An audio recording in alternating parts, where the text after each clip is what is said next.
Buenos días, queridos amigos, buenas tardes para quienes están en Europa, quienes nos ven, nos escuchan de diferentes latitudes, a una actividad más del Movimiento de Cultura Espírita CIMA de Venezuela, a un espacio que ha sido diseñado para el conocimiento, para la cultura, para la expresión de las potencialidades del espíritu y en especial para la difusión de la filosofía espírita kardecista, laica, libre, pensadora, humanista y progresista. Hoy tenemos varias informaciones que a quienes nos ven asiduamente saben que quien lleva toda la parte técnica es Yacira, y en esta oportunidad nos acompaña, pero no la podemos visualizar porque está un poco afónica, y bueno, de aquí les enviamos las mejores vibraciones. Queremos invitarlos para que nos sigan en nuestras redes sociales y se suscriban a nuestra página web cimamovimientoespírita.org. En Instagram estamos en Cima Movimiento Espírita. En Facebook estamos como Espiritismo Kardeciano Laico. En Twitter, Venezuela Espírita. En YouTube, Cima Cultura Espírita Oficial, donde los invitamos a que se suscriban y activen la campanita para que reciban las conferencias de los días domingo en diferido. Les recordamos que las preguntas se van a realizar a través del chat para que les puedan dar una respuesta oportuna. Hoy tenemos a un gran amigo de la casa con nosotros, tenemos una primicia, estamos muy contentos por tenerlo, ha estado en Venezuela. Se trata del licenciado y del amigo muy querido José Arroyo, quien es natural de Caguas, Puerto Rico. Su bachillerato lo completa en estudios sociohumanísticos en la Universidad de Gurabo, y luego una maestría en administración de empresas, especializado en mercadeo en la Universidad Metropolitana. También obtuvo su título como profesional con un certificado de tanatología y salud integral en la División de Educación Continua y Estudios Profesionales de la Universidad de Puerto Rico, Río Piedras. Es fundador y director de la Escuela Allan Kardec, conferencista y tallerista sobre el tema de la mediunidad, investigador sobre el psiquismo y es médium. Es coeditor de la revista A la Luz del Espiritismo y ensayista e invitado de la revista Evolución. Este querido amigo tiene varios libros en su haber, y entre ellos un libro que hoy nos honra con dar la primicia de ya su salida a los diferentes medios, que es el libro Soy Feliz y Perfectible. A él le vamos a dejar el que pueda desarrollar el tema de la conferencia, que es evolución consciente igual a felicidad, y que también nos hable acerca de su nuevo libro. Te felicitamos, José, te agradecemos enormemente que estés participando con nosotros, que hayas aceptado nuestra invitación, y es un honor tenerte en la familia CIMA. Adelante, José. Gracias, Yolanda. Y realmente el honor también es mío. Primero que todo, muchas gracias, muy agradecido por la invitación. ¿Cómo no íbamos a participar? Este es un foro necesario, productivo, muy útil y que ha servido para que muchas otras cosas se den, ha servido para repercutir en otras áreas. Así que, ¿cómo no participar? Al contrario, nos honramos.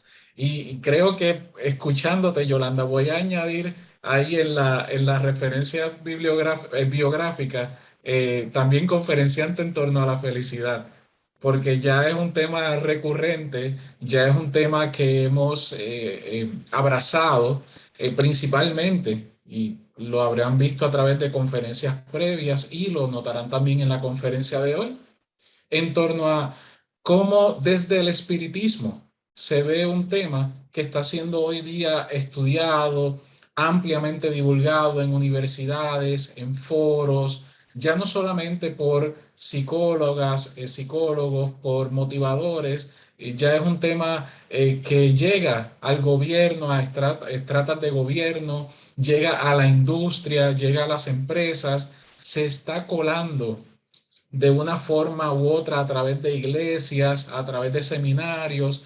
Así que hablar de felicidad hoy en día ya no es algo reservado para los utópicos y para los soñadores. Es un evento científico y principalmente para nosotros es un evento, es algo espiritual. Así que, ¿cómo no compartirlo? Por tanto, muy agradecidos por este espacio y por este foro. Y confiamos plenamente con su compañía y con su cariño, con su irradiación que estamos percibiendo, que esto va a ser un éxito, pero primordialmente que te sea útil. Esa es mi aspiración, que te sea útil, que de hoy saques algo que te pueda servir para servir. Así que me gustaría comenzar regalándoles una intervención musical. Yo no voy a cantar, ténganlo por seguro. Así que tenemos algo mejor para compartirles. Regálenme por favor unos segundos en lo que les comparto pantalla. Necesito, Yacirita, poder compartir pantalla. Me indica que no puedo. Ya, José.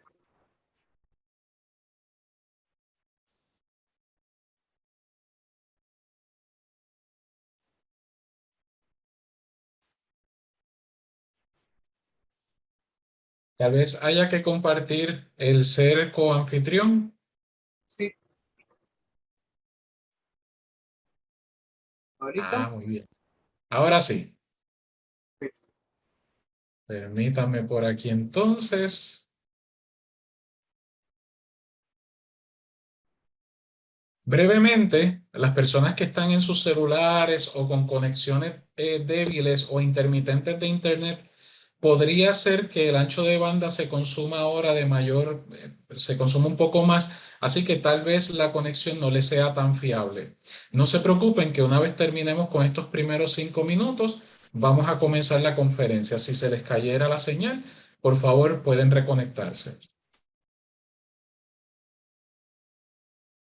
Así que ya comenzamos con alguien hablando sobre evolución y espero que hayan disfrutado tanto esa pieza como la disfruto cada vez que la coloco. Permítanme ahora nuevamente compartirles mi pantalla.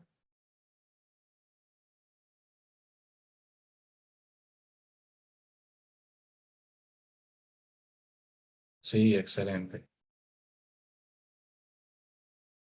Pues en la mañana de hoy o en la tarde o en la noche, dependiendo de la región donde te encuentras, estaremos hablando sobre evolución consciente, que es igual a felicidad. Y es importante recalcar lo que bien señaló esta pieza musical del comienzo. Evolución implica cambio. Evolución, cuando hablemos de ese término, recordemos que es movernos de un punto hacia otro.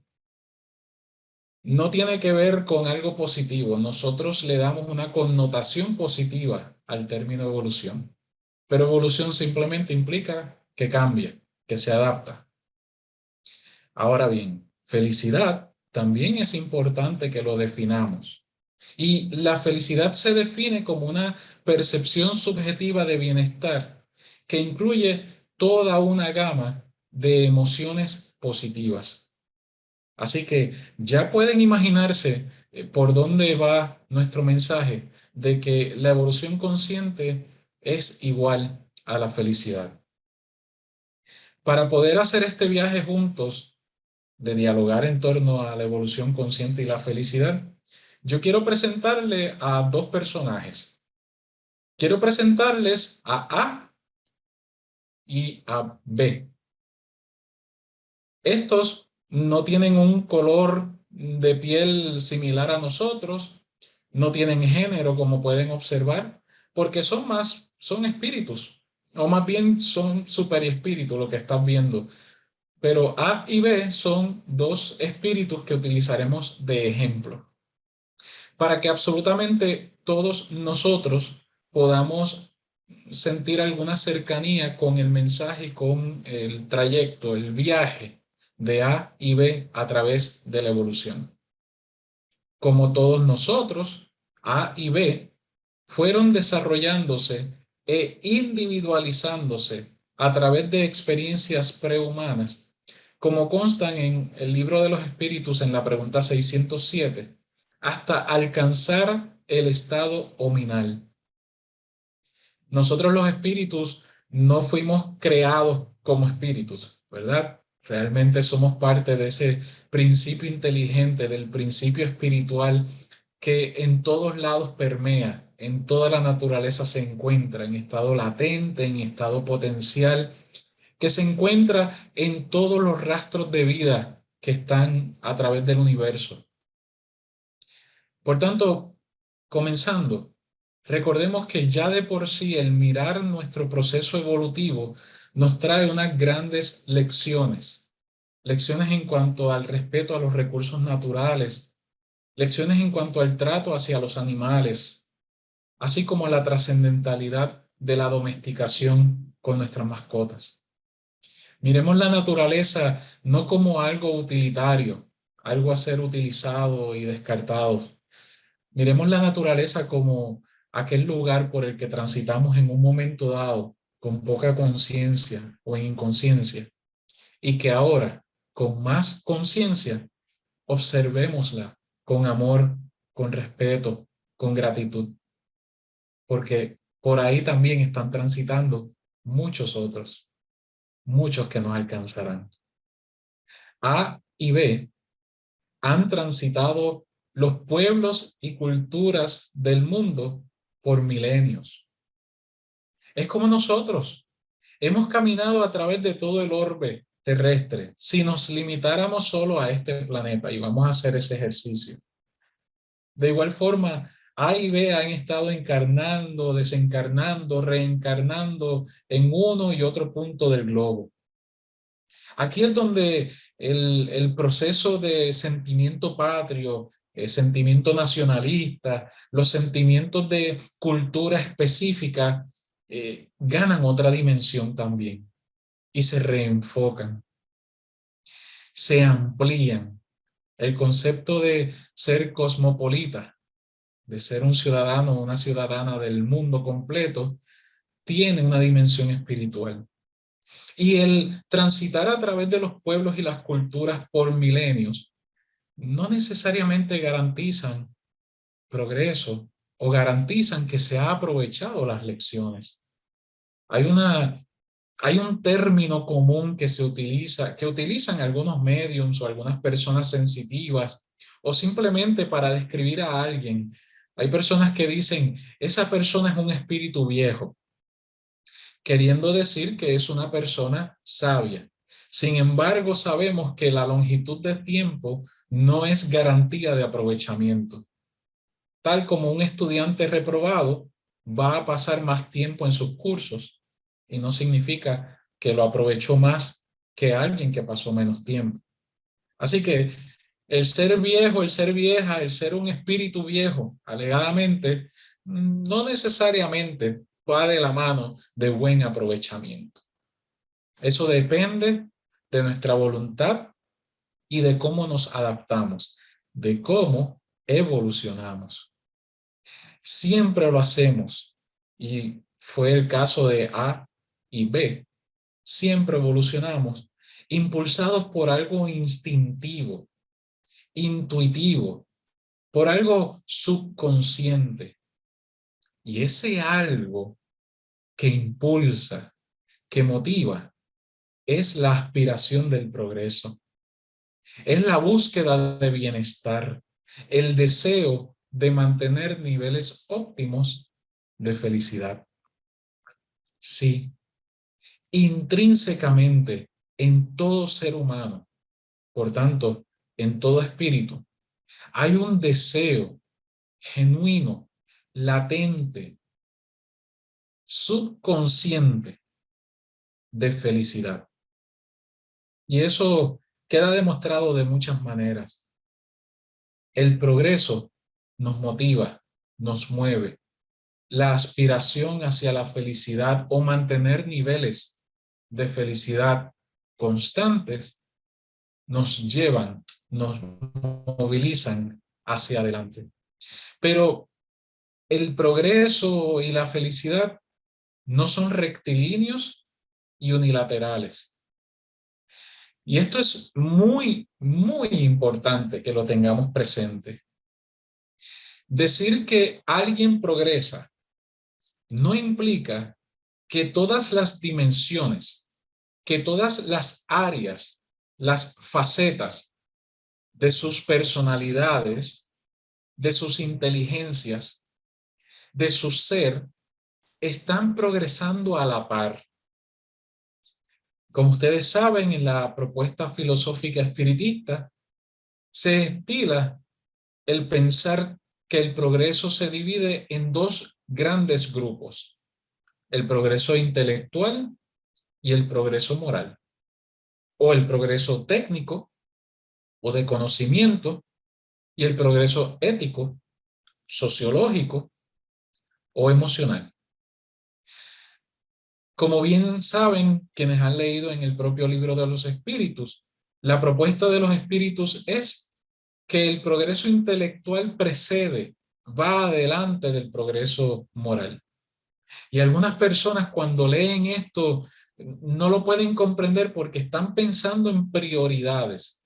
¿Acaso no debería ser más prioritario el progreso moral que el progreso intelectual? Siempre les traigo un ejemplo muy sencillo. ¿Qué piensas que descubrió la humanidad primero? ¿Cómo hacer el fuego o a no quemarle las posesiones, las casas, las residencias a otros? La evaluación de la utilización del descubrimiento probablemente vino después del propio descubrimiento, porque no necesariamente el ser humano estaba pensando en cómo hacer algo que en ese momento solo existía en la naturaleza, en los poderes de las deidades que se lo regalaban. Así que nuestro progreso se divide de muchas formas y camina en distintos segmentos a velocidades diferentes. Sumémosle, siguiendo el ejemplo, como pueden ver en pantalla, a y B, sumémosle a las experiencias de A y B, que en el camino también hay muchos otros que trazan sus propias líneas de progreso. Por eso ustedes ven todos esos que aparentaría ser garabatos, todas esas líneas de distintos colores, porque en ese caminar el conflicto nos acompaña, porque el egoísmo básico, como una tergiversación de la ley de conservación y de la ley de sociedad, pasan a ser los motores de nuestro andar. Cuando comenzamos nuestras primeras experiencias homínidas o hominales como seres humanos, sí somos seres sociales. Efectivamente nos agrupamos, pero esa agrupación no está libre de conflictos internamente, y cuando nos encontramos con otros grupos, también existen potenciales conflictos. No ha habido una armonía total a través de toda la existencia de esta humanidad. Hay momentos de serenidad, momentos de paz, de quietud y momentos angustiantes de guerra y de calamidad provocada por la propia acción del ser humano. Y es que mientras el egoísmo ha sido nuestro motor, ese ha sido el sendero que hemos tomado como humanidad y hasta como individuos. Cada uno de nosotros puede hacer un trabajo de introspección y pensar cuántas veces nos ha dolido algo como consecuencia de nuestras propias decisiones, de nuestras propias nuestros propios gestos o actitudes. Pablo Picasso, el gran pintor, dijo una vez que la manifestación tiene lugar desde el espíritu, no tiene lugar desde la forma, desde el mundo físico. Debes saber que ocurrirá lo que quieras manifestar. Y aunque el contexto de esta cita es sobre el arte, sobre su apreciación, sobre la pintura, de que sale de adentro, sale de lo más profundo de sí, sale, como él bien dijo, desde el espíritu y no desde lo externo, desde afuera. Nuestro proceso de superación, de crecimiento, de elevarnos por encima de los conflictos, hay un punto en nuestra evolución que todavía no sale desde adentro y es desde afuera que recibimos los embates, las reacciones, la generación del causa y efecto, y ante las reacciones que provoca ese dinamismo es que vamos modificando. Vamos haciéndolo al revés a la recomendación de Picasso. No creamos un mundo o no hemos creado un mundo perfecto porque no tengamos la manera de idearlo, de imaginarlo. No hemos creado un mundo perfecto porque todavía tenemos áreas que necesitamos corroborar, que requieren superación en nosotros mismos como colectivos y como individuos también. Tristemente, el camino que toman a veces los buenos es el del callar, el de ceder, el de la indiferencia. Y el camino de los ignorantes, de los bravucones, de quien abusa, es el de hacer, es el de ser contundente y es el de expresarse. En la medida que aprendamos que podemos hacer lo propio, siendo los buenos, siendo los más conscientes, es lo que quiero decir, lograremos hacer los cambios que todos queremos que se logren, que se den. Claro está, este camino de progreso no puede ser uno patético, sumido en el pesimismo, en la negación de lo bueno, de lo positivo. Ese camino de dolor, de egoísmo, de personalismo se sigue hasta que llegue un momento en que progresar y experimentar felicidad no implique que el otro pierda. Ese fue nuestro camino recorrido, pero no tiene que ser el camino que hemos de continuar recorriendo. Alfred Russel Wallace, el afamado coautor de la teoría de la evolución, ¿verdad?, de lo que es la adaptación de las especies junto con Charles Darwin, pero Alfred Russel Wallace, siendo espiritualista, siendo muy afín también con el espiritismo, dijo que la compasión y la simpatía eran producto de la acción divina en el individuo. ¿Y cuánta sabiduría hay en esa cita? Porque tu origen y el mío es divino. Tu origen y el mío es espiritual. Tú y yo somos espíritus. En nosotros, en nuestro, y me voy a atrever a usar esto como analogía, en nuestro ADN espiritual está el progreso, está la compasión. Se encuentran ahí, a veces muy en lo profundo de las capas del egoísmo, de las capas de la enajenación, de las capas que montamos sobre eso. Pero si sacudimos un poco, llegamos al tuétano. Evolucionamos hacia la acción consciente a través de distintas etapas de la compasión que vamos descubriendo que existe ya en nosotros. Y algunos teóricos colocan estas etapas de la compasión en varios niveles, siendo el primero de ellos lo que es la pena o la lástima. Claro está, suena terrible, ¿verdad? Que la compasión esté acompañado a la pena o a la lástima. Pero recuerda algo, antes de haber descubierto o de utilizar o de observar a través de la pena o de la lástima, estaba presente la indiferencia. Así que el hecho de que ya consideremos al otro, aunque sea mirándolo desde arriba, como es lo que ocurre con la pena, en comparación con donde nos encontrábamos, es un logro. Pero de la pena, de la lástima, del pensar que estamos por encima del otro y el otro está debajo, nos movemos hacia la simpatía, hacia encontrar lo que le ocurre al otro, sea el cercano o sean personas lejanas, como algo con lo que puedo sentir simpatía, con lo que puedo simpatizar, como algo con lo que me puedo identificar. Pero la simpatía todavía se queda en contemplación. Por eso nos movemos al próximo nivel, que es la empatía. Ya en la empatía, me gustaría poder comprender al otro, colocarme en su posición, entender desde dónde observa, desde dónde siente, desde dónde padece, desde dónde piensa.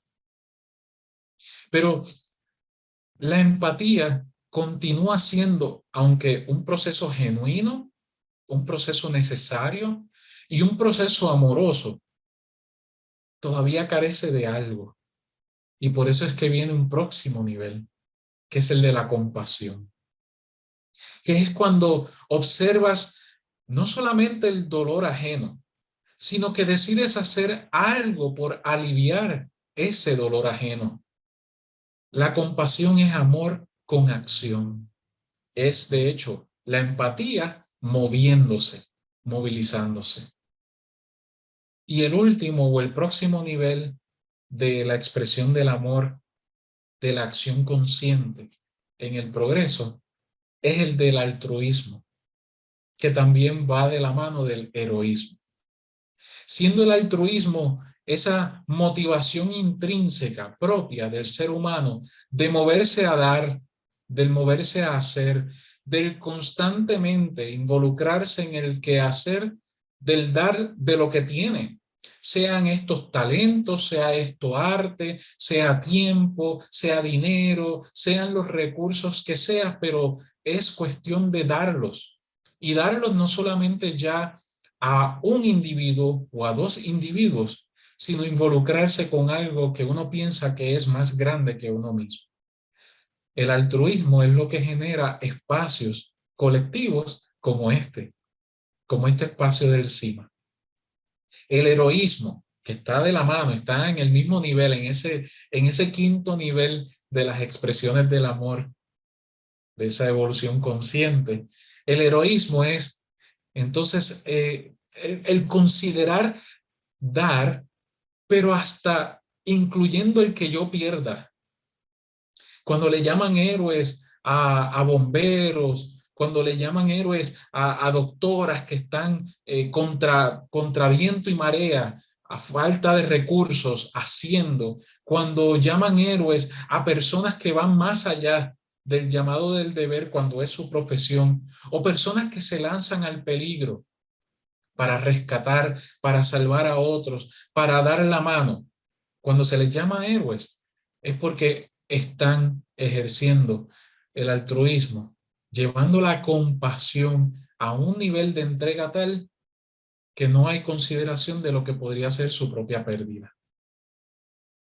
Meditemos sobre eso, porque hay mucho poder detrás de el trabajo que hacen tantas personas anónimamente. No hay que ser un Superman, no hay que ser una Mujer Maravilla, no hay que ser alguien extraordinario para ser héroe. Muchas veces en el silencio del hogar encontramos allí héroes y heroínas. A y B, similar a todos nosotros, cada cual en su camino, procuran evolucionar conscientemente, dinamizando su propia felicidad.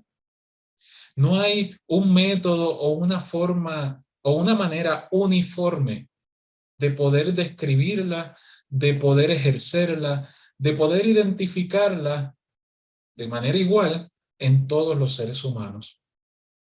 Cada cual busca el cómo mejor expresarla. Y así debe ser, porque aunque nuestra esencia es idéntica, somos iguales, somos espíritus. Realmente nuestras experiencias, nuestras vivencias, nuestro proceso evolutivo nos hace únicos, individuales, irrepetibles, nos hace maravillosamente ser quienes somos. Recuerda eso y aprécialo. No existe nadie en ningún universo además de este que sea como tú. No importan los planteamientos, hasta los planteamientos que son actualmente filosóficos, especulativos, en donde cuánticamente puede haber una versión de ti. Esa versión de ti va a ser puramente biológica. Porque sí, en un universo donde hay tantas posibilidades, que exista la combinación de genes para dar con un cuerpo similar al tuyo, es probable. Pero no hay un espíritu como tú. No existe nadie que sea idéntico a ti. Eres único, eres única, eres realmente especial. Para buscar y procurar caminar de aquello que fue o de lo que ha sido en nuestro pasado, evolucionar a través del conflicto, a través del buscar y procurar nuestra propia felicidad sin considerar la del otro. Es decir, salir de caminar del dolor hacia caminar hacia la conciencia y el amor, a la evolución consciente. Tratemos de constantemente utilizar herramientas que sean útiles, que nos sirvan. Mira, hay estudios que demuestran que la felicidad, 50% de la felicidad se debe a factores genéticos. Pero nadie se escandalice. ¿Saben lo que eso quiere decir? Para nosotros como espiritistas, para los que somos espiritualistas o para los que somos reencarnacionistas, que comprendemos la palingenesia, que 50% de nuestra felicidad esté atado a una predisposición genética, implica, recuerda que el cuerpo es efecto y tú eres causa, implica que mantenemos alambrado todo nuestro andamiaje genético a nuestra espiritualidad, a nuestro anhelo de ser felices, a nuestro progreso implícito en el proceso de crecimiento del espíritu. Así que los genes reflejan lo que ya existe en ti.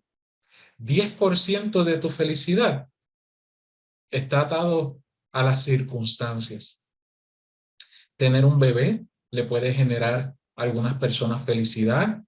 Criar a sus hijos, a sus hijas, a personas que tienen, o cuidar a personas que tienen bajo sus cuidados, valga la redundancia, les puede generar felicidad.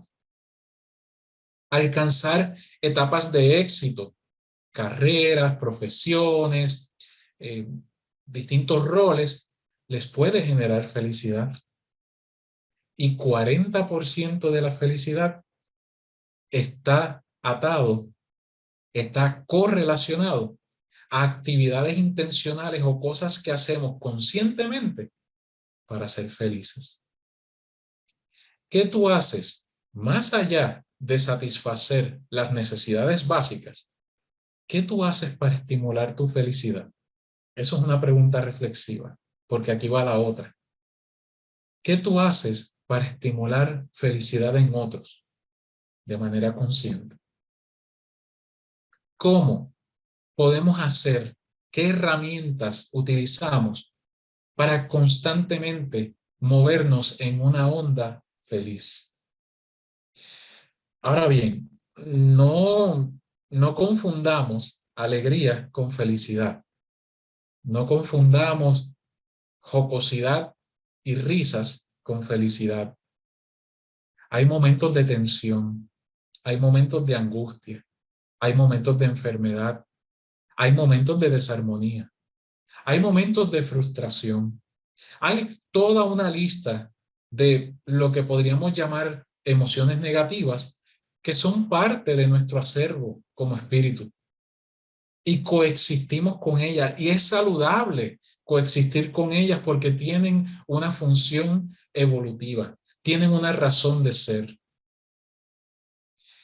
Reprimirlas no es el camino, sublimarlas, comprenderlas, dominarlas, ser nosotros quienes deciden cuándo éstas afloran y cómo manejamos las circunstancias cuando éstas afloran. Ese es el camino.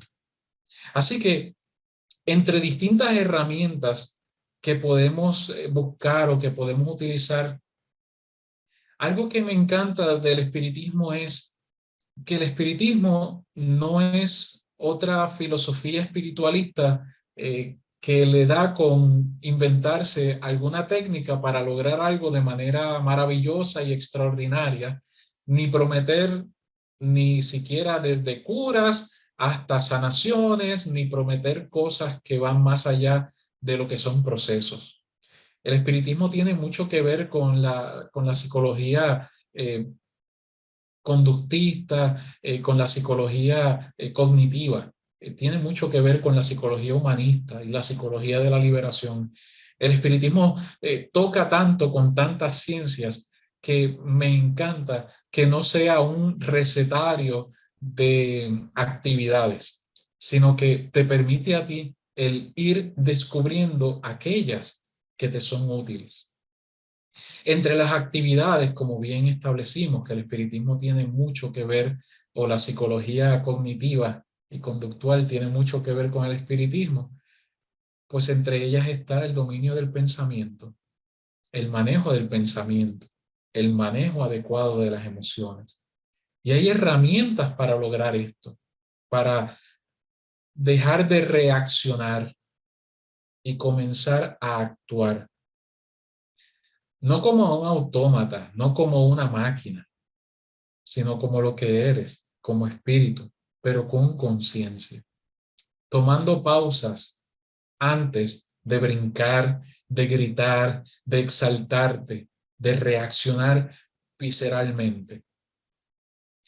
Entre esas herramientas, bueno, así como A y B vimos anteriormente, también nosotros procuremos pasar de una evolución guiada por lo automático, por las reacciones inconscientes, a una donde con voluntad, determinación y conciencia nos apoderemos de nuestro progreso y participemos estimulando el de otros.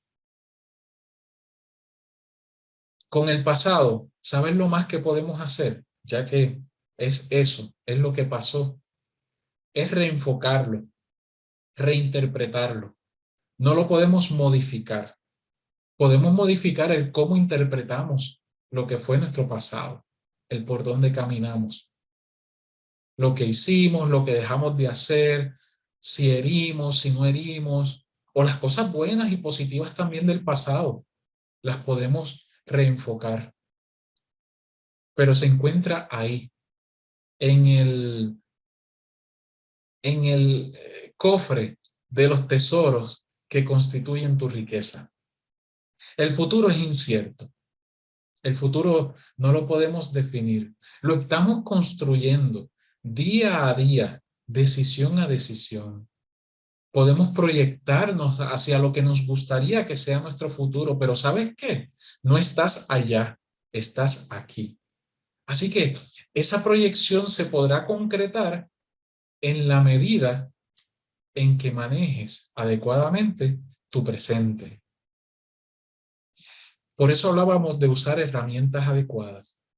Así que ante la necesidad que todos tenemos de herramientas que estimulen nuestra comprensión de la felicidad, nuestra comprensión de nuestra espiritualidad, pues yo les tengo un presente, ahora, aquí, en el presente. Y es que nos gustaría que todos y cada uno de ustedes tuviera nuestro libro, nuestro recientemente publicado libro, Soy feliz y perfectible como tú. Y este presente se encuentra de una manera bien directa. Y es que puedes descargarlo gratuitamente. Este libro está disponible como un regalo para todos ustedes.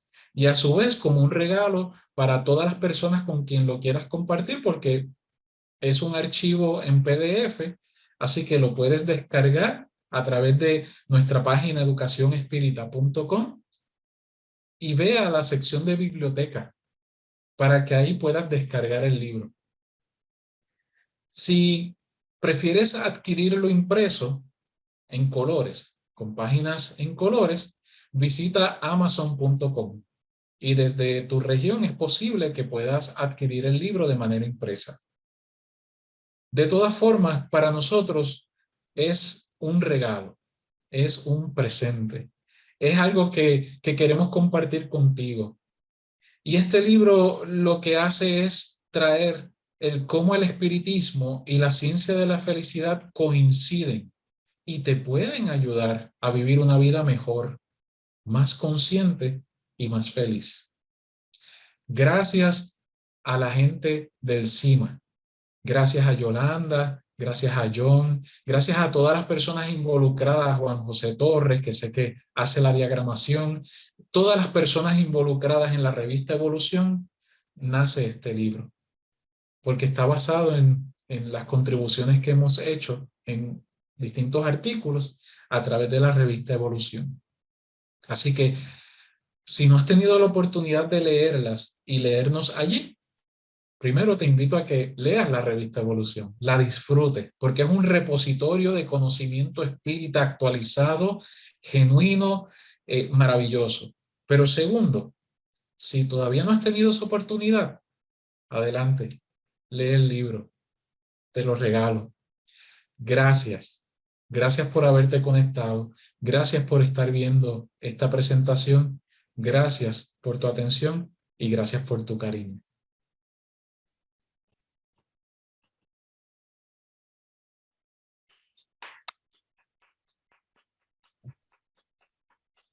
Excelente, José. Unas, unas reflexiones que nos dejas a todos y además de esos regalos maravillosos que nos has hecho, yo creo que todos los vamos a disfrutar y se va a multiplicar esa información. Yo creo que ya tienes algunas preguntas, ya lo vamos a revisar y bueno, agradecemos muchísimo que estés con nosotros y que nos hayas dado todo este alimento para el espíritu. Gracias, Yolanda. Y como mencioné al principio, mi esperanza es que esto no sea solo información ni sea teoría, que te sea práctico.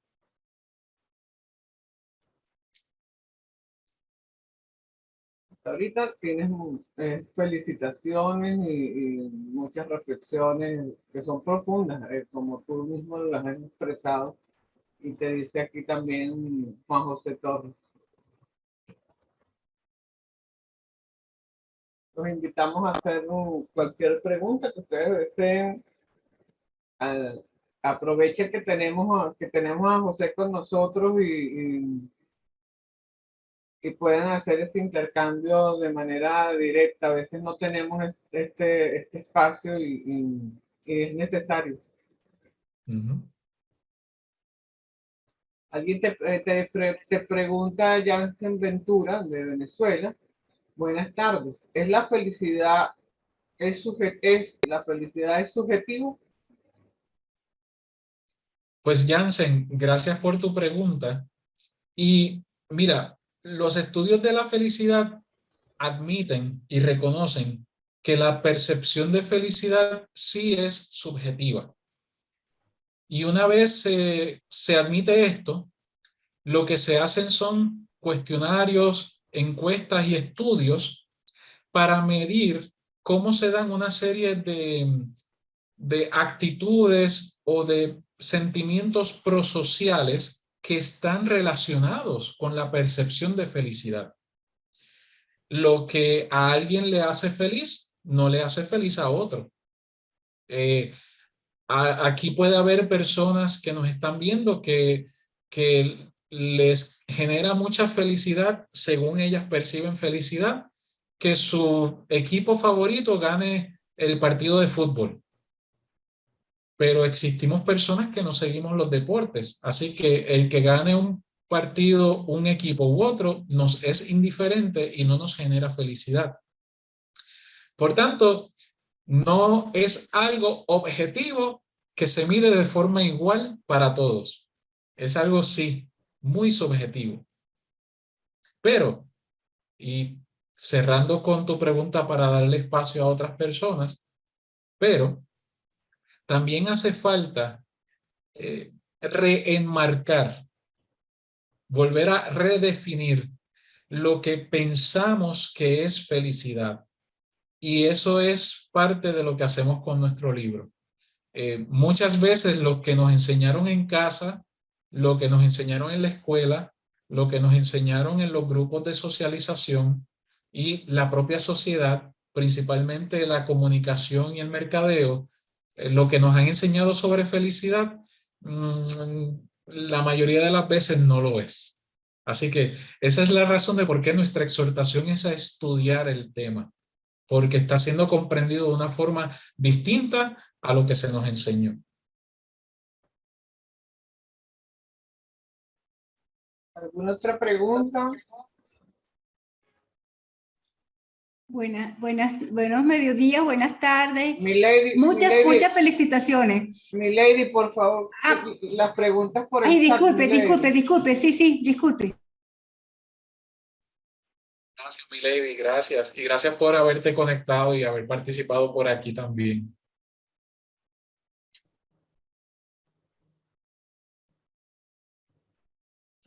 A veces, Yolanda, ocurre que cuando no hay preguntas, o no se entendió nada, o se entendió todo. No, el tema es muy comprensible. Aquí tienes una pregunta de Rodolfo. ¿Cómo podemos digerir que la maldad extrema sea un motivo de felicidad en algunas personas y espíritus? Pues, Rodolfo, te agradezco muchísimo esa pregunta y es muy importante. Y tengo que usar de base lo siguiente: reconocer que todos los espíritus comenzamos nuestro proceso evolutivo partiendo de la ignorancia, es decir, del desconocimiento y de la falta de experiencia, ya implica que lo que vamos a ir haciendo y que eventualmente llamamos o identificamos como maldad o como bondad está relacionado directamente con niveles de ignorancia o de conciencia. Ignorancia no quiere decir inocencia. Son dos palabras distintas, cada cual con su significado. Así que no pensemos que cuando hablamos de que alguien hizo algo terrible y era ignorante, no estamos excusándole, no estamos quitándole el deseo de dañar o el deseo de afectar. No, eso está dado y está dentro de su actuar. Pero como espíritu es un espíritu ignorante, porque desconoce las repercusiones más allá de lo inmediato que sus acciones van a tener con otros y consigo mismo.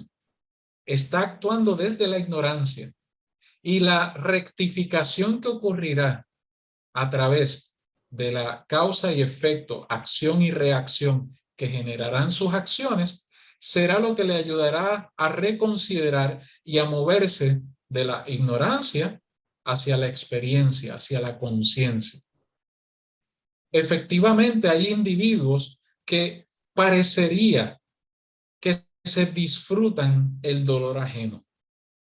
Hay individuos que desde nuestra percepción y nuestra evaluación se regodean y se satisfacen del sufrimiento de otros. También esos individuos son ignorantes. Y algo muy interesante ocurrió, y solamente quiero usar ese como ejemplo porque podemos citar otros muchos. Algo muy interesante ocurrió con los juicios de Nuremberg después de la Segunda Guerra Mundial, en donde se tomaron los altos oficiales del nazismo alemán que lograron ser apresados, y a través de este juicio, o a través de esta serie de juicios en Nuremberg, Alemania, se pudo ver que estos eran individuos que sabían lo que hacían, eran individuos de familia, eran individuos con cultura, eran individuos que conocían arte, que conocían poesía, que tenían unas sensibilidades. Es decir, lo que se demostró es que no eran los monstruos que se quería que fuesen, que efectivamente eran personas muy inteligentes que planificaron y tenían unos móviles más allá del caos. Su acción, su maldad, si lo quieres llamar así, su ignorancia contundente para con lo que hicieron, no estaba motivado en una satisfacción personal, en un sentido de morbo. Entonces, fue revelador, y esto incluso la BBC hizo un documental sobre esto, de cómo puede ser que el ser humano llegue a tales niveles de crueldad, de manera con conciencia, con intención, demostrándonos que efectivamente estamos hablando hoy de la felicidad, y la felicidad es un estado subjetivo de bienestar. Esos individuos podían generar felicidad a través de una serie de logros, de acuerdo a su percepción. Y esa es la razón de por qué es tan importante no solo comprender los conceptos y las palabras, sino contextualizarlas y tratar de observarlas sin apasionamiento, porque es interesantísimo el ser humano y su comportamiento. Tienes otra, gracias José, aquí tienes otra pregunta de Salomón. ¿Cuál es el papel de la sociedad en la evolución del individuo? Muy buena pregunta. Gracias, Salomón. Pues mira, la sociedad es reflejo del colectivo de los espíritus. Es como también decir, la sociedad es reflejo de los grupos familiares que le componen. Sí, pero vamos del macro al micro. Así que el rol de la sociedad como colectivo debe ser el alcanzar y propiciar los mejores escenarios para que todos los individuos puedan continuar desarrollándose, puedan continuar evolucionando y progresando.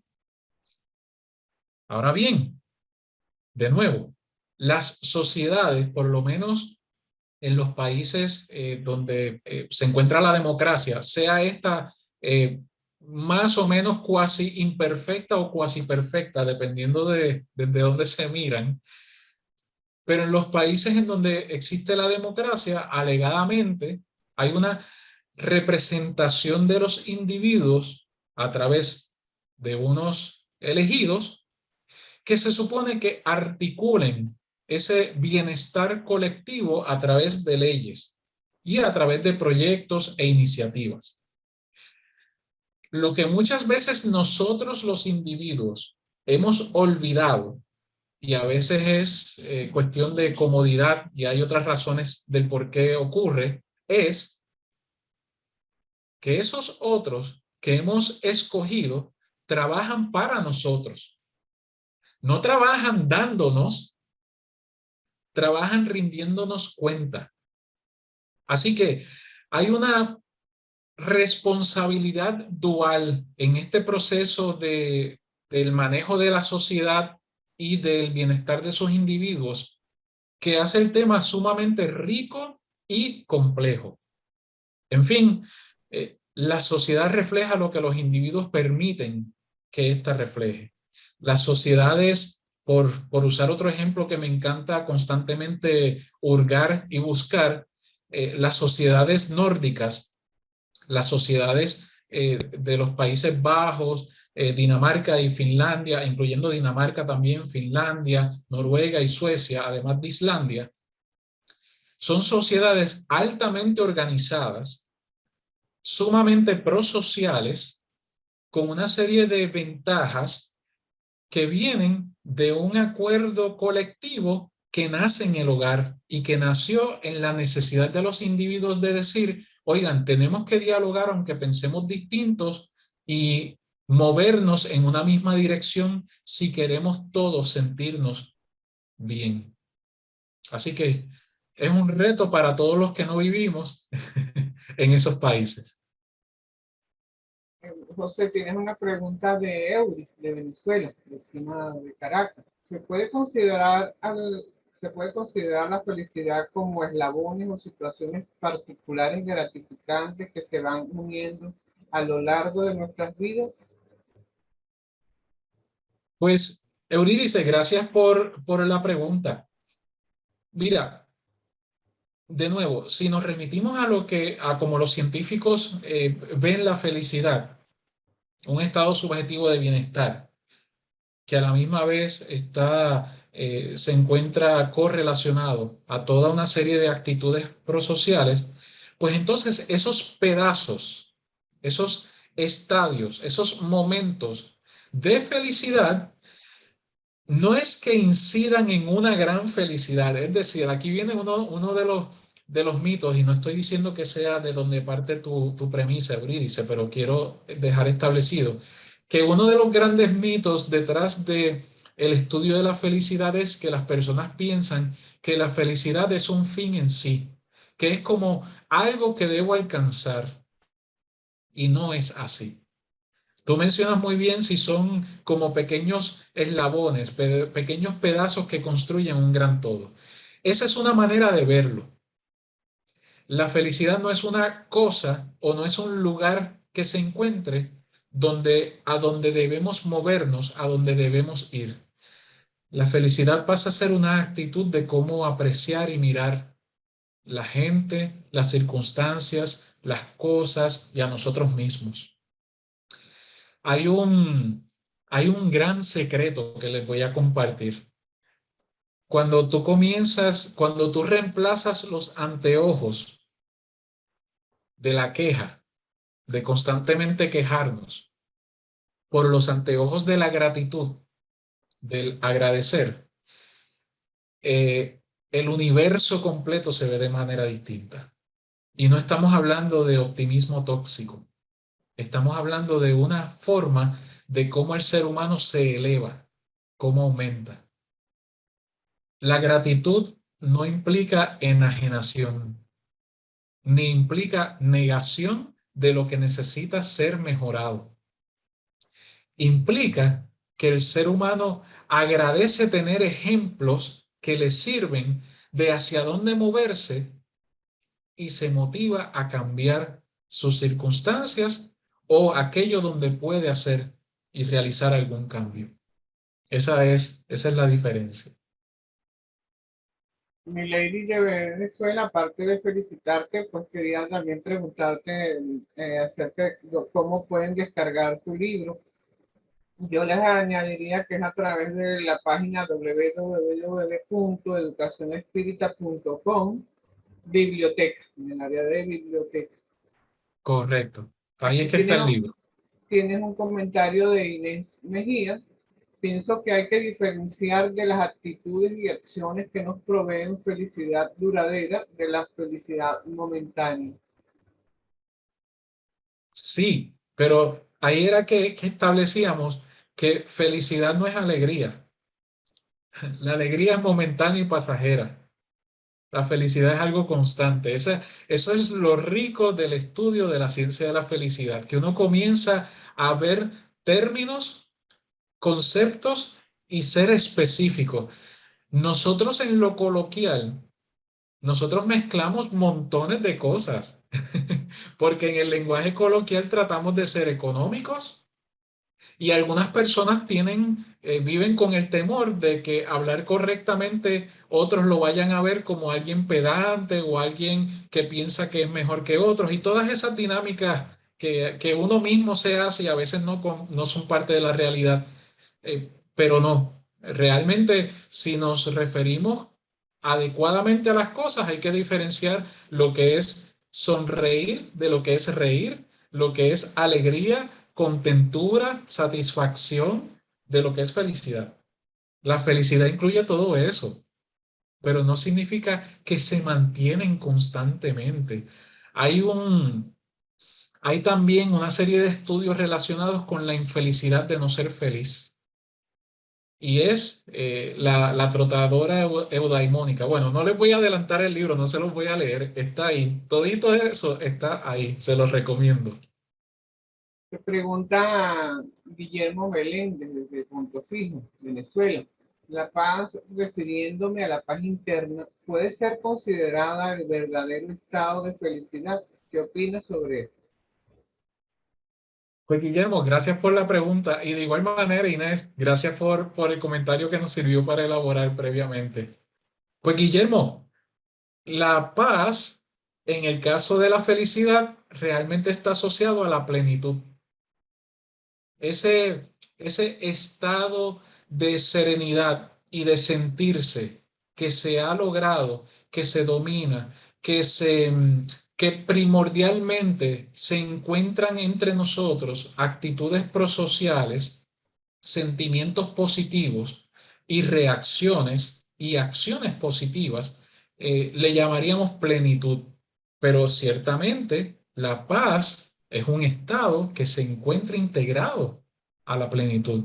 Lo que pasa es que tristemente algunas personas asocian la paz con quietud, con inercia, con ya no hay algo que hacer. Y no, la paz es dinámica, la paz requiere trabajo, la paz requiere esfuerzo, la paz requiere dinamismo para sostenerse. La diplomacia nos enseña eso, de hecho. Tienes una pregunta de Miley. ¿Qué nos aconseja para la incorporación de la educación de niños y adolescentes en este tema a las escuelas espíritas que debemos impulsar? Excelente pregunta y gracias, mi lady. Y muy puntual, muy necesaria. Si los grupos espíritas van a tener currículos para niños y van a enseñar filosofía espírita para la niñez, necesariamente, obligatoriamente, hay que hablar sobre la felicidad y hay que dar ejemplos concretos de lo que genera felicidad, no solo para uno, sino hacia otros. Y esa es la razón de por qué para mí es tan fácil ver el espiritismo y el tema de la felicidad maniatados, juntos de manos. Porque es que el mensaje espiritista ya es uno de acción, no es uno de contemplación, es uno de cambio y de transformación.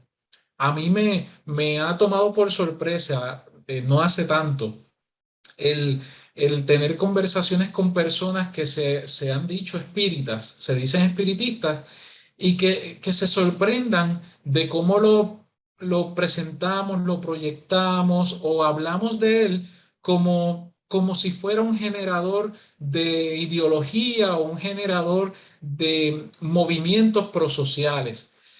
Pues me ha sorprendido mucho porque implica que han visto el espiritismo simplemente como información, no como formación. Y son dos cosas muy diferentes.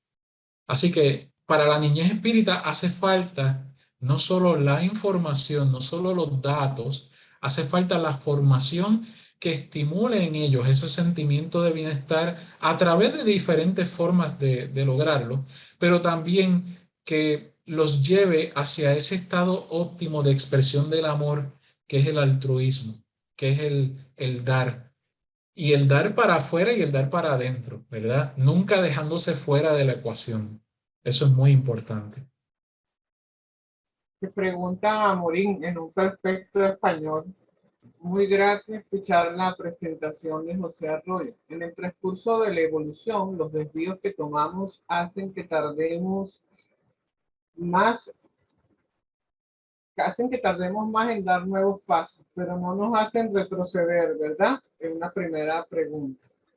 Y después te dice, podemos describir este viaje como una rampa mientras damos pequeños pasos a la vez, no saltos como una escalera.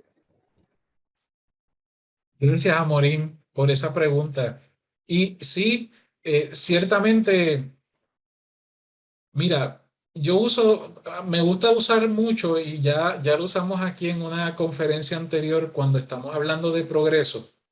No el ejemplo de una escalera, porque decíamos exactamente eso, que el progreso no es unilateral ni unidimensional, que es multidimensional. Siempre me gusta usar el ejemplo de una consola de sonido con todos sus botones.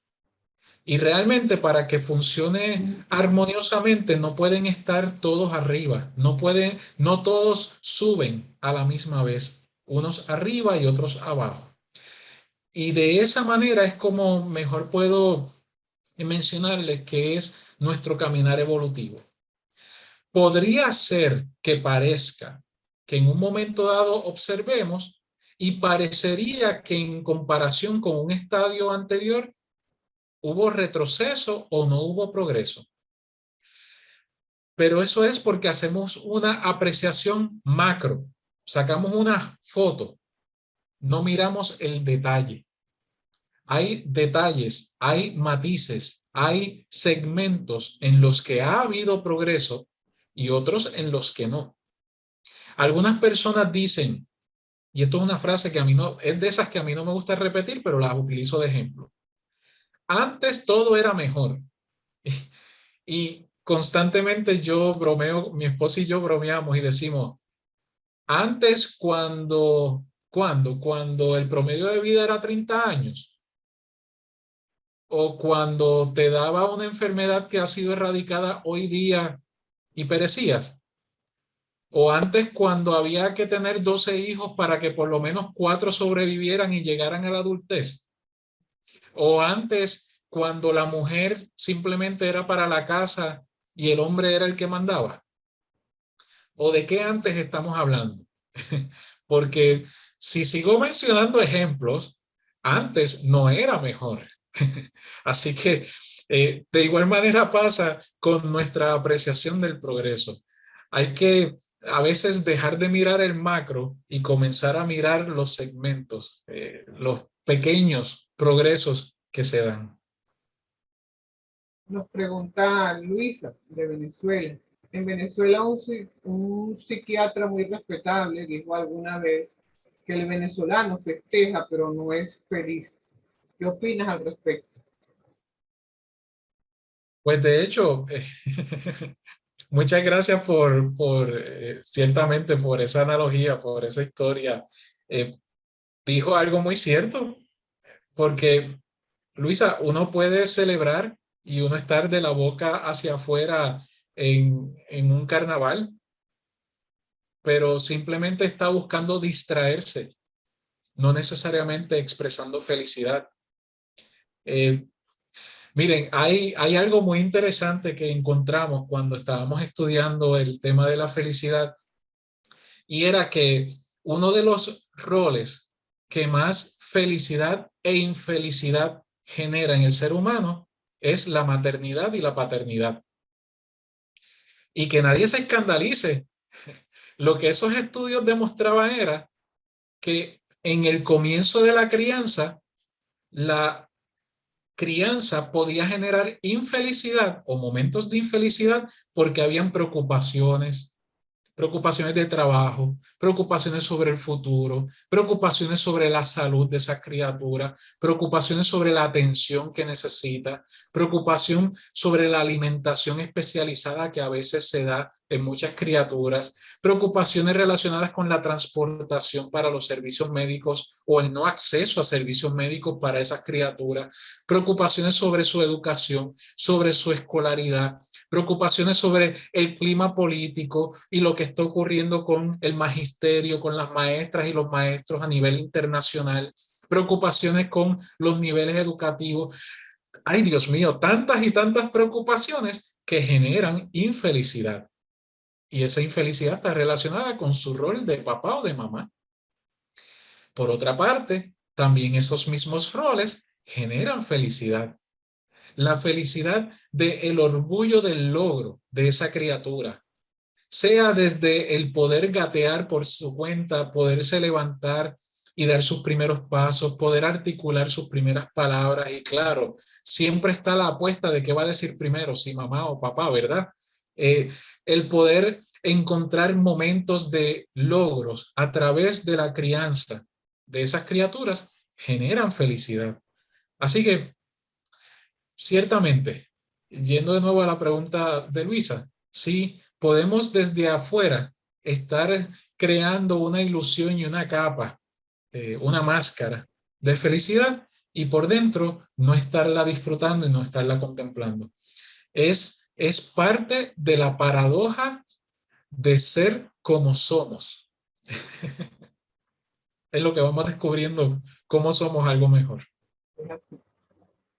José, te preguntan él, ¿la felicidad tóxica no es felicidad? ¿Te parece? Creo que es más un mecanismo de negación de la realidad, un desequilibrio orgánico y espiritual. Bueno, pues mira, no encontré el término de felicidad tóxica, pero lo que sí encontramos era individuos queriendo expresar alegría y emociones positivas, pero al fin y al cabo estas no eran genuinas. Eh, Le generaba más tensión, increíblemente, ¿verdad? Esto es de nuevo lo paradójico. Les generaba más infelicidad, al fin y al cabo, el montar máscaras de felicidad que lo que hubiese sido o lo que posteriormente comprendieron que era felicidad y cómo convivían con aquello que querían esconder. Muchas veces hay individuos que se proyectan de forma feliz, como ciertamente Nelly menciona, como una manera de esconder su preocupación de salud, su preocupación de relación con la familia, su incomodidad con el ambiente social, su incomodidad con lo que sea, con distintos segmentos que componen nuestra sociedad y nos componen a nosotros como individuos. Pero no se asocia ese tipo de estado, y ciertamente puede haber alguna patología ahí, pero saliéndonos de ese ejemplo, puede haber algunos estados en donde haya individuos que encuentran conveniencia porque se les observa, pueden ser líderes, pueden ser personas de las que se esperan unas cosas y crean una fachada, una máscara de felicidad que no existe. Y ahí es en donde en lo más profundo, donde en la intimidad se reconoce si eso que estaba en fachada era o no era felicidad. Voy a aprovechar para hacerte una pregunta, José. En alguna oportunidad estudiando a Sócrates en sus citas leí que era común que la felicidad estaba asociada al bienestar que le causas a los demás. ¿Tú crees que tiene que ver con ese sentido subjetivo del que hablabas o con esa evolución consciente de la que refieres en tu libro y en esta presentación? Pues, Yolanda, ciertamente. Y eso es lo que es felicidad eudaimónica. Esa es la eudaimonía, ¿verdad? Esa es ese concepto socrático de, de un bienestar que yo percibo, pero es porque otros lo están percibiendo por mis propias acciones también. Así que está todo correlacionado. Una persona no puede decirse, y esto es una campaña que yo tengo y que voy a sostener en los foros que sean.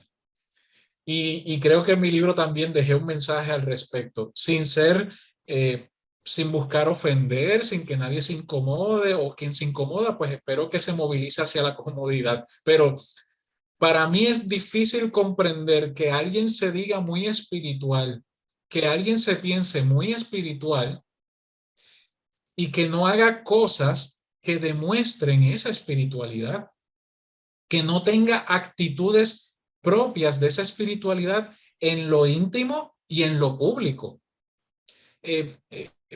Para mí, espiritualidad no es sentarme a meditar, Eso es meditación. Para mí espiritualidad no es sentarme a orar, eso es oración. Para mí espiritualidad no es salir a repartir pan, ¿verdad? Eso es solidaridad. Para mí espiritualidad no es apoyar una marcha por una causa justa. Eso es fraternidad y solidaridad también. Menciono todos esos porque no están aislados de lo que es espiritualidad. Espiritualidad es la acción del espíritu. Eso es para mí. Todo eso es parte de mi espiritualidad. Si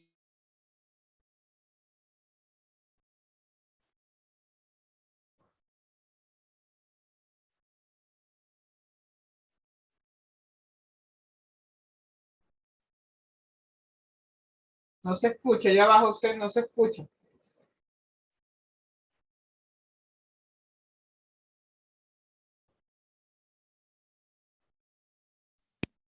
ahora sí, se me escucha. Pues mencionaba que para mí la espiritualidad incluye todos esos ejemplos, pero también el poder estar en mi hogar, en mi trabajo, en donde sea, y poder notar que existe algo injusto e impropio y ventilarlo, señalarlo, indicarlo o hacer algo para aliviar el dolor ajeno. Para mí eso es espiritualidad. No es una espiritualidad contemplativa de pausa, serenidad y de sentirme bien. Eso puede ser egoísmo disfrazado de espiritualidad. Para mí la espiritualidad espírita, como la comprendo, es una espiritualidad militante, es una espiritualidad de acción, es una espiritualidad de salida, fuera del caparazón del egoísmo. Bueno, surgió una nueva pregunta y con esta vamos a finalizar, de Tomás. ¿Cómo diferenciamos la felicidad con el conformismo? Ay, muchas gracias, Tomás. Pues mira, lo que acabamos de mencionar posiblemente está atado a tu pregunta. La felicidad no es una contemplación y solo percepción subjetiva de bienestar que se queda ahí. La felicidad se dinamiza en la participación, en el hacer, en el dar, en el construir. Y eso no se hace solo hacia adentro, eso se hace hacia afuera, hacia otros, para con otros y por otros. Así que el conformarnos, que no es una actitud prosocial, no es una actitud de crecimiento, debe también diferenciarse, aquí vamos de nuevo con los términos, debe diferenciarse conformarse con aceptación. Hay cosas que aceptamos que no vamos a poder cambiar o modificar. Eh, si a un ser querido le removieron el apéndice y está convaleciendo en el hospital o se le infectó, yo no puedo cambiar eso. El apéndice fue removido. Yo puedo aceptar que el apéndice fue removido y ver qué puedo hacer para atender mi preocupación. Así que hay que diferenciar conformismo de aceptación y felicidad de inercia. Sería más bien de lo que hay que también diferenciar. Muchísimas gracias, José. Si quieres hacer alguna reflexión final, pues te dejamos también para ello. Tienes muchísimas felicitaciones, te las vamos a hacer que lleguen hasta ti en lo inmediato. Y también tengo que felicitarte por ese tema de entrada, que yo creo que todos coincidimos que es un tema bellísimo, una música y una letra pues, que nos orienta en ese proceso de transformación que es la vida. Realmente, Yolanda, mis últimas palabras de cierre serían lo siguiente para dejarlo claro si no ocurrió a través de la conferencia. Usted puede tener momentos de incomodidad, de angustia, de pesar, de no sentirse óptimo. Usted puede vivir momentos en donde el cuerpo se enferma, donde un familiar se enferma y usted se preocupa. Usted puede vivir momentos en donde alguien le molestó en el trabajo, en el hogar, en la situación familiar. Todo eso es parte de los sentimientos que todos nosotros vivimos. Y eso está bien. Ser feliz no implica negar tus sentimientos. Ser feliz implica apoderarte de ellos. No ser una máquina de reacción, no ser un resorte, no sé cómo se diría en portugués, pero no ser un resorte, gracias entonces, Alcione. No ser un resorte que simplemente reacciona ante la presión. Eso es ser felicidad. Aprender a dejar de ser un resorte. Aprender a, ante la ofensa, pausar, respirar. Ante la propia desencarnación y la angustia que pueda estar asociada a esta, pausar, respirar y manejarlo con esa pausa. Porque ¿saben qué? La infelicidad es inmediata y reactiva.